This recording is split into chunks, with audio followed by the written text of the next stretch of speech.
राधे राधे आप सबको। आज हम लोग पढ़ेंगे अगारोस जेल इलेक्ट्रोफोरेसिस। अगारोस जेल इलेक्ट्रोफोरेसिस में हम लोग सेपरेशन ऑफ डीएनए फ्रेगमेंट्स करते हैं। कुछ पॉइंट्स हैं जिनको हम लोग सिंपल से समझेंगे कि जो डीएनए फ्रेगमेंट्स हम लोग अगारोस जेल में लेते हैं उसका जो साइज़ होता है 100 kb से 25 kb तक होता है। अगारोस सीवीड जेनेरा जेलिडियम से आइसोलेट किया जाता है और जो 25 kb से डीएनए फ्रेगमेंट ज़्यादा होते हैं तो हम लोग उस टाइम यूज़ करते हैं पल्स फील्ड जेल। अगर 100 kb से स्मॉल होते हैं तो हम लोग यूज़ करते हैं पॉली एक्रिलामाइड जेल इलेक्ट्रोफोरेसिस।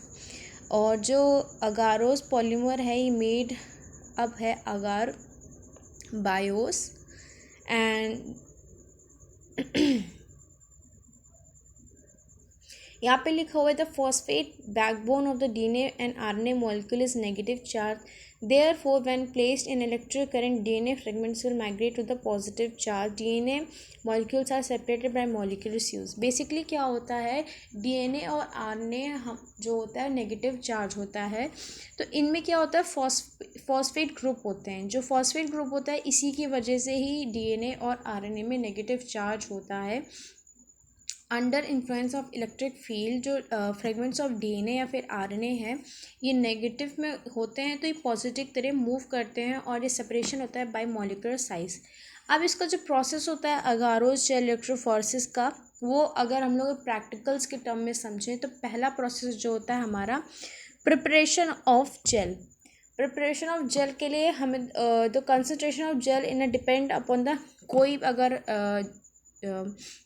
जो कंसंट्रेशन अगारोस की जो होती है वो डिपेंड करती है साइज़ ऑफ डीएनए फ्रेगमेंट्स और जो अप्रॉक्सीमेटली जो हम लोग यूज़ करते हैं वो 0.5% और 2% होता है।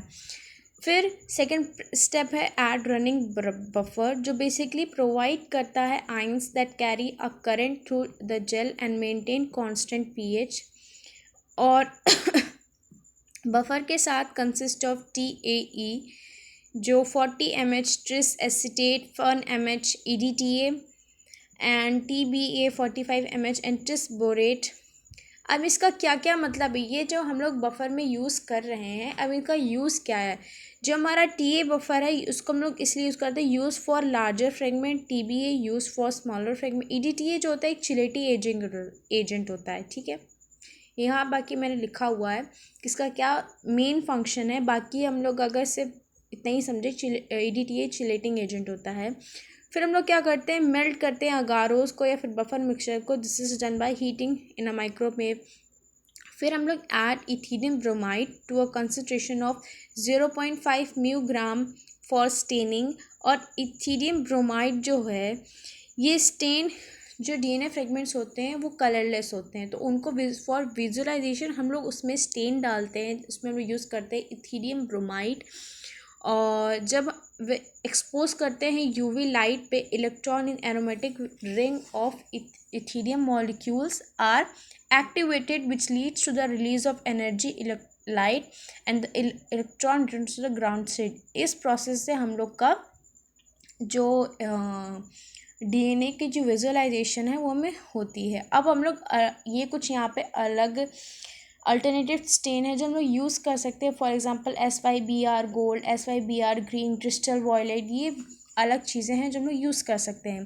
Place an appropriate comb into gel mold to create the wall. हम लोग उसको एक कॉम पे रखते हैं। आप लोग ने उसका आपने वो हम लोग उसमें अपना अप्रोप्रिएट कॉम रखते हैं जेल और उसको पोर करते हैं molten agarose into gel mould, allow agarose to set a room temperature, place in gel box. फिर उसको हम लोग रूम टेम्परेचर में छोड़ देते हैं ताकि वो एक सॉलिड्स बन जाए। Setting up gel apparatus. अब हम लोग जो यूज़ करते हैं जो अपैरेटस, अब उसको कैसे सेट करना है तो सेकेंड प्रोसेस यही है।